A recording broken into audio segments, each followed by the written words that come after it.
Hello students, welcome to the class 12 chapter number 2 alternating current। हम discuss कर रहे थे बेटा numerical problems about alternating current.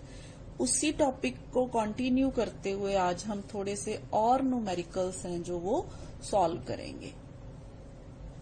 Well students, हमारा फर्स्ट न्यूमेरिकल है जो आज वो है A 1.50 microfarad capacitor is connected to a 220 volt 50 hertz source.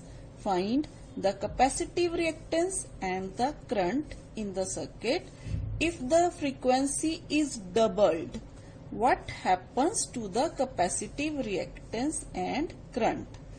तो बेटा सोल्यूशन में हमें इस न्यूमेरिकल में जो गिवन है वो है हमारे पास C की वैल्यू गिवन है। C is here 1.50 microfarad which is equal to 1.50 into 10⁻⁻6 farad, क्योंकि हमने इसको SI में कन्वर्ट करना है। नेक्स्ट हमें जो दिया हुआ है बेटा वो है हमारी ERMS value, ERMS which is given 220 volt और हमें दी है बेटा फ्रीक्वेंसी विच इज 50 हर्ट्ज। जी बेटा, सबसे पहले हमने कैपेसिटिव रिएक्टेंस फाइंड आउट करना है।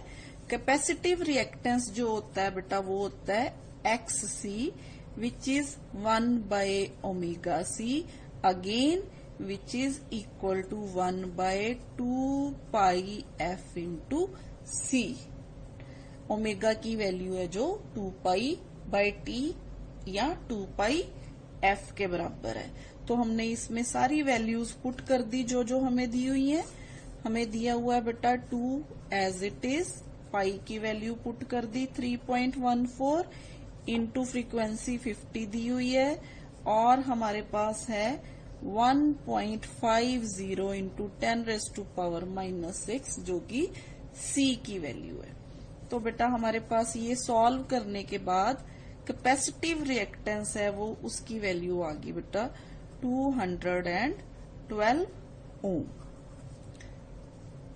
जी बेटा, ये तो आ गई हमारे पास कैपेसिटिव रिएक्टेंस, यानी कि जो नेट रेजिस्टेंस है सर्किट में वो हमें पता चल गया। ठीक है, अब बेटा हमारे पास करंट की वैल्यू निकालनी है हमने, तो वो कैसे निकालेंगे? IRMS which is equal to voltage by current. Here voltage is 220, यानी कि ERMS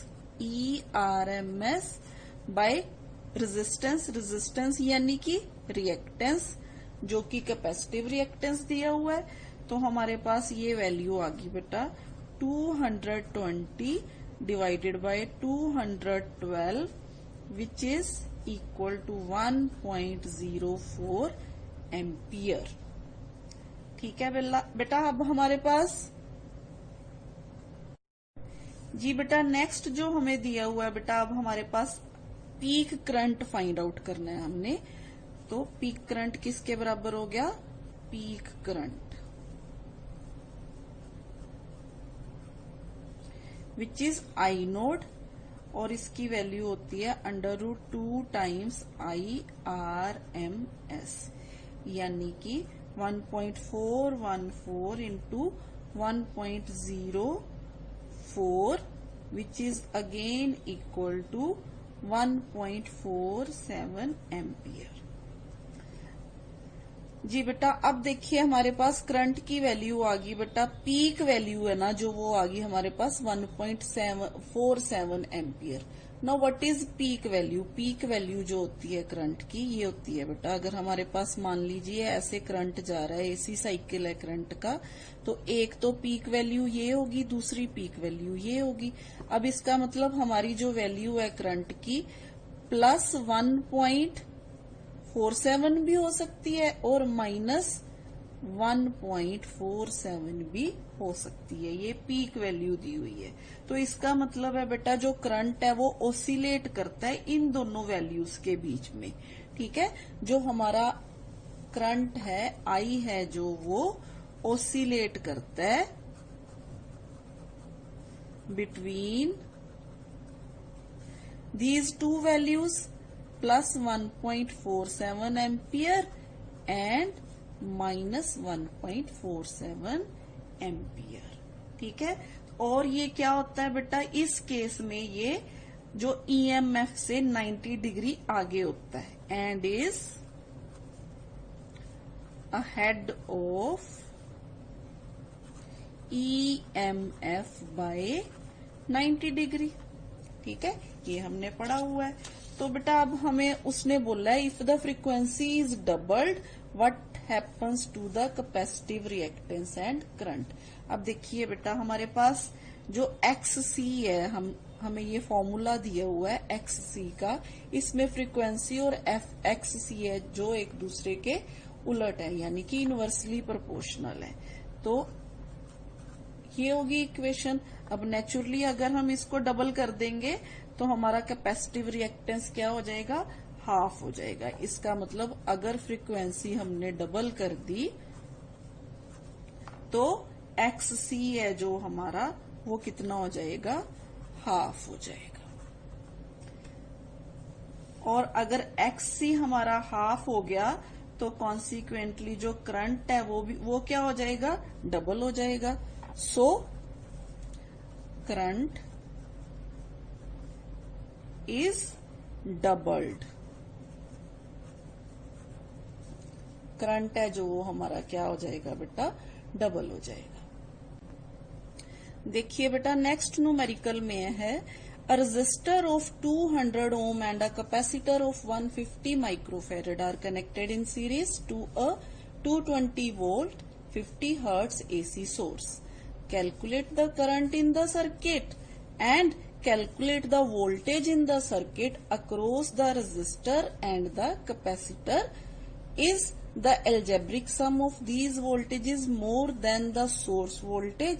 If yes, resolve the paradox. तो बेटा इस न्यूमेरिकल में जो गिवन है हमारे पास, पहले तो हमें R की वैल्यू दी हुई है। Here R is equal to 200 ohm. ठीक है, अगेन बेटा C जो दिया हुआ है हमें वो है 15 microfarad which is again equal to 15 into 10⁻⁻6 farad. VRMS हमें दी हुई है यहाँ पे VRMS 220 वोल्ट एंड फ्रीक्वेंसी दी हुई है हमें 50 हर्ट्ज। ठीक है, अब हमारे पास बेटा calculate the current in the circuit. Current जो सर्किट में कैलकुलेट करने के लिए हमें कैलकुलेट करना पड़ेगा इम्पीडेंस। क्यों? क्योंकि यहाँ पे हमारे पास कैपेसिटर भी है और रेजिस्टर भी है। ठीक है, तो दोनों की वजह से जो अलग अलग, रेजिस्टर की वजह से रेजिस्टेंस आ रहा है और कैपेसिटर की वजह से कैपेसिटिव रिएक्टेंस आ रहा है। तो हमें नेट जो रेजिस्टेंस है वो फाइंड आउट करना पड़ेगा। तो हेयर सबसे पहले हमारे पास बेटा हमें XC फाइंड आउट करना पड़ेगा, कैपेसिटिव रिएक्टेंस फाइंड आउट करना पड़ेगा, जो कि किसके बराबर है, XC is equal to 1/2 pi FC। अगेन तो 2 पाई F और C की वैल्यू पुट करने के बाद हमारे पास जो वैल्यू आ जाएगी कैपेसिटिव रिएक्टेंस की 1/2 इंटू 3.14 इंटू 50 इंटू 50 इंटू 10⁻⁻6। तो XC हमारे पास आ गया 212.3 ओम। अब ये वैल्यू फाइंड आउट करने के बाद हमारे पास R की वैल्यू तो वही है। ठीक है, तो Z की वैल्यू फाइंड आउट करने के लिए, जो कि हमें दोनों वैल्यूज चाहिए, R भी चाहिए XC भी चाहिए, तो हमारे पास आ गया बेटा ये नेट जो इम्पीडेंस है वो हमारे पास आ गया R² प्लस XC²। तो R हमारे पास 200 है, 200² प्लस 212.3 स्क्वायर अंडर रूट। तो ये बेटा सॉल्व करने के पास हमारे पास वैल्यू आ गई 291.5 ओम। तो इससे हमारी करंट की वैल्यू है जो हम फाइंड आउट कर लेंगे। Therefore the current IRMS is equal to VRMS by Z। ठीक है, तो हमारे पास ये वैल्यू जो आ गई 220 वोल्ट डिवाइडेड बाय 291.5, तो हमारे पास करंट है जो बेटा वो आ गया IRMS is equal to 0.755 ampere. ये जो ए पार्ट है बेटा हमने सॉल्व कर लिया। Calculate the current in the circuit. ठीक है जी बेटा, बी पार्ट में देखो उसने पूछा है voltage in the circuit across the resistor and the capacitor. अब देखो across the resistor and capacitor पूछा है, हमारे पास करंट की वैल्यू इतनी आ गई। अब इस केस में जो हमारा करंट है ना वो क्या है, current is same through out the series circuit. Series में जो होता है करंट की वैल्यू जो होती है वो अक्रॉस ऑल कंपोनेंट्स जितने भी हमने लगाए हैं उनके थ्रू सेम रहती है। तो बेटा फिर अगर करंट की वैल्यू सेम है तो हम फॉर्मूला लगाते होते हैं V is equal to IR। तो इस केस में बी केस में हमारे पास जो VRMS है फॉर रजिस्टर वो कितनी आ जाएगी बेटा, IRMS इंटू R। सिंपल। ठीक है, तो हमारे पास IRMS की वैल्यू भी है और R की वैल्यू भी है। ये दोनों वैल्यूज पुट करके हमारे पास 0.755 इंटू 200, तो ये वैल्यू आ गई 151 वोल्ट। इसी तरह से बेटा हम VRMS फॉर कैपेसिटर भी निकाल लेंगे। ठीक है, तो VRMS फॉर कैपेसिटर निकालने के लिए हमारे पास करंट सेम है, करंट सेम है means 0.755 into, now what is capacitive reactance जो हमने यहाँ फाइंड आउट किया हुआ है, क्योंकि V is equal to IR, here R is capacitive reactance. तो हमारे पास ये आ जाएगा 212.3, तो ये वैल्यू आ गई हमारे पास 160.3 वोल्ट। अब बेटा अगर हम इनका एल्जेब्रिक सम करें, एल्जेब्रिक सम मीन्स अगर हम इन दोनों वोल्टेजेस को एल्जेब्रिक की फॉर्म में जोड़ दें, जैसे 151 प्लस 160.3, तो वो तो आ जाएगा बेटा हमारे पास 311.3। ठीक है, तो बेटा ये जो वैल्यू है ये वैल्यू सोर्स की वैल्यू से ज्यादा होगी, वो जो पॉसिबल नहीं है। तो इसका मतलब ये हुआ कि हम ऑर्डिनरी इनको ऐड नहीं कर सकते। क्यों नहीं ऐड कर सकते बेटा ऑर्डिनरी, क्योंकि these two voltages are 90 degree out of phase. ठीक है, as these two voltages are 90 degree out of phase. तो बेटा हमें यहाँ पे कौन सा लॉ लगाना पड़ेगा, पाइथागोरस थ्योरम लगानी पड़ेगी। 90 डिग्री पे है ना ये दोनों, तो अगर ये दोनों 90 डिग्री पे है तो इन दोनों का सम जो इनका ये पाइथागोरस थ्योरम है बेटा, this square is equal to this square plus this square. ठीक है, मान लो ये बेटा हमारे पास VR है और ये हमारे पास VC है, तो हमारे पास जो नेट है VR एंड C, इसको ऐसे देख लेते हैं हम, तो वो किसके बराबर आ जाएगा अगर हम पाइथागोरस थ्योरम लगाएं, VR square plus VC square. ठीक है, तो अब हमारे पास दोनों वैल्यूज हैं 151 एंड 160.3। ये दोनों वैल्यूज अगर हम यहाँ पे पुट कर दें 151 स्क्वायर प्लस 160.3 स्क्वायर, तो हमारे पास वैल्यू आ गई बेटा 220 volt, which is equal to the value of source voltage. Source जो हमारा वो भी इतनी ही वैल्यू दे रहा है हमें। ठीक है।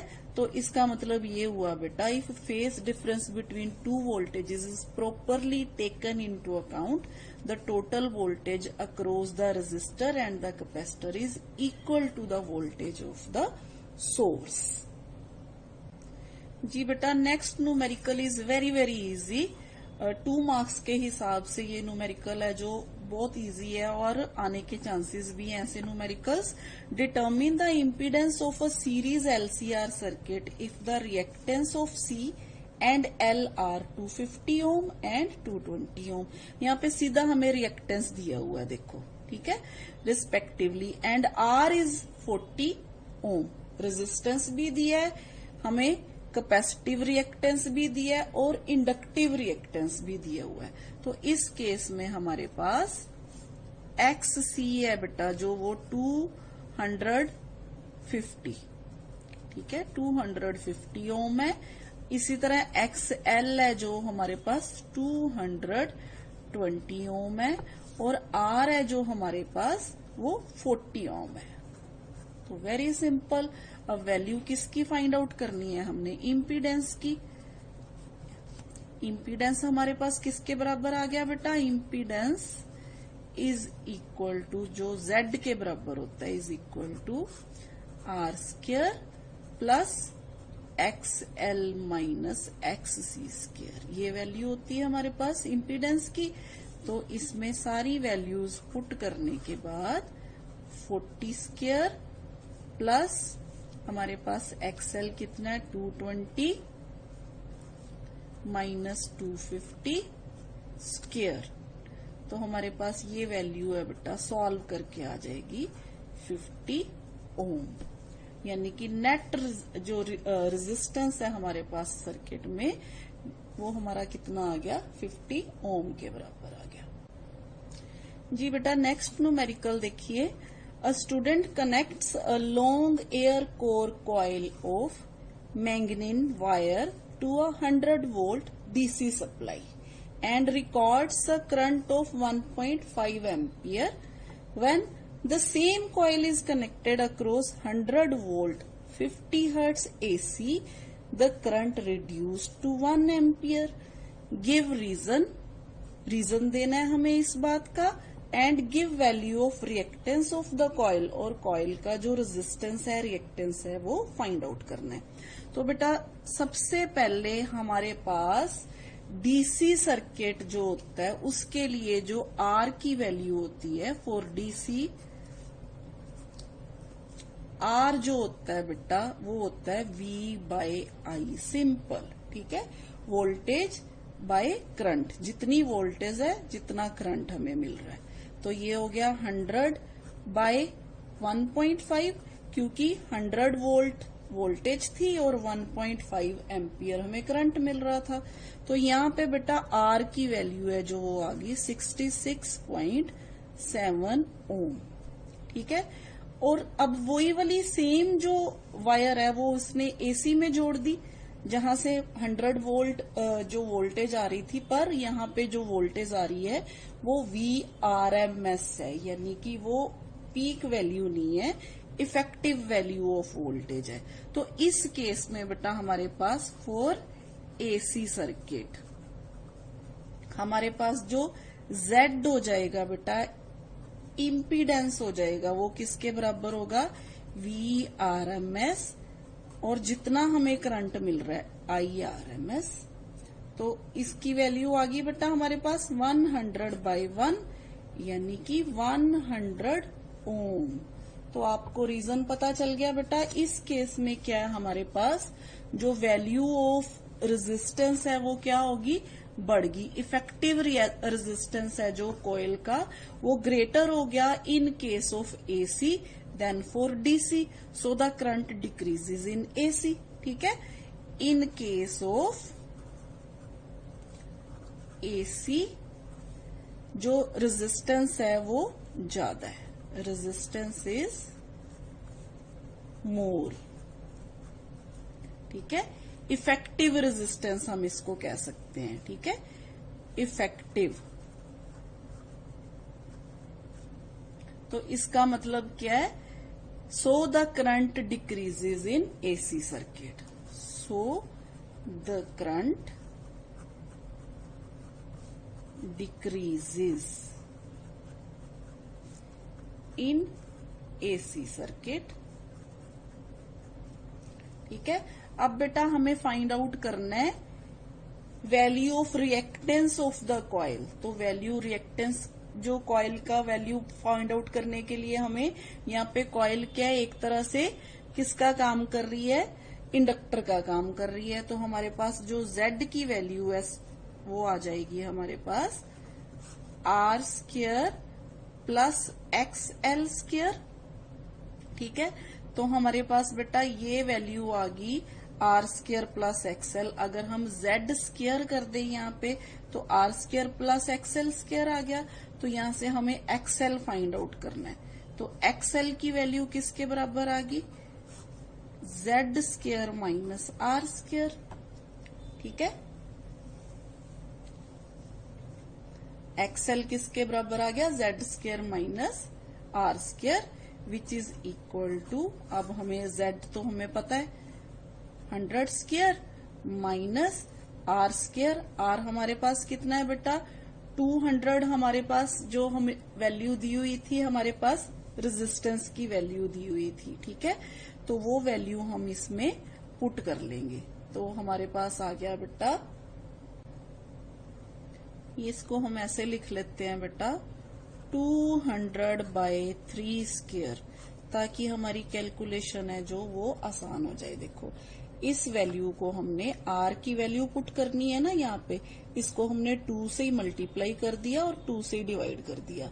ये 200 आ गया और ये आ गया 3, तो ये वैल्यू हमने यहाँ पे पुट कर दी। ठीक है, तो बेटा इस वैल्यू को पुट करने के बाद हमारी जो कैलकुलेशन है वो क्या हो जाएगी, आसान हो जाएगी। तो हमारे पास वैल्यू आ गई बेटा यहाँ से 100√5/3। तो ये वैल्यू जो हम पूरी सॉल्व करेंगे तो हमारे पास जो XL है वो कितना आ जाएगा, 74.53 ओम। जी बेटा नेक्स्ट न्यूमेरिकल है जो हमारा वो है ट्रांसफार्मर से related. A power transmission line feeds input power at 2300 volt to a step down transformer having 4000 turns in its primary. What should be the number of turns in the secondary to get output power at 230 volt? तो यहाँ पे बेटा जो given है हमारे पास hair क्या दिया हुआ है बेटा, इसने हमें प्राइमरी की तरफ पे EMF दी हुई है हमें, यानी कि E1 या EP दिया हुआ है हमें, वो है बेटा 2300 वोल्ट और N1 दिया हुआ है विच इज 4000 टर्न्स। ठीक है, अब हमें बेटा E2 जी बेटा, और हमें E2 दिया हुआ है यहाँ पे E2 is equal to 230 volt. अब हमें फाइंड आउट क्या करना है, number of turns in secondary यानी कि N2 फाइंड आउट करना है। तो इसके लिए बेटा बहुत सिंपल सा हमारे पास फॉर्मूला है, as E2/E1 is equal to N2/N1। तो यहां से हमारे पास सिंपली N2 है, जो इधर N2 की वैल्यू निकालने के लिए हम N1 को मल्टीप्लाई कर देंगे इधर। तो E2/E1 इंटू N1। तो हमारे पास आंसर आ गया बेटा N2 is equal to 4000 into 230 divided by 2300 which is 400 turns. इसका मतलब है बेटा कि सेकेंडरी जो कॉइल है उसमें कितने टर्न्स होने चाहिए, 400 टर्न्स होने चाहिए, तो ही जो हमें आउटपुट है वो कितनी मिलेगी बेटा, 230 वोल्ट है जो आउटपुट वो हमें मिलेगी। ये तो थे बेटा हमारे कुछ बहुत ही इम्पोर्टेंट न्यूमेरिकल्स जो हमने अल्टरनेटिंग करंट में से किए। अब नेक्स्ट हम टॉपिक लेके आएंगे नेक्स्ट लेक्चर में। थैंक यू बेटा।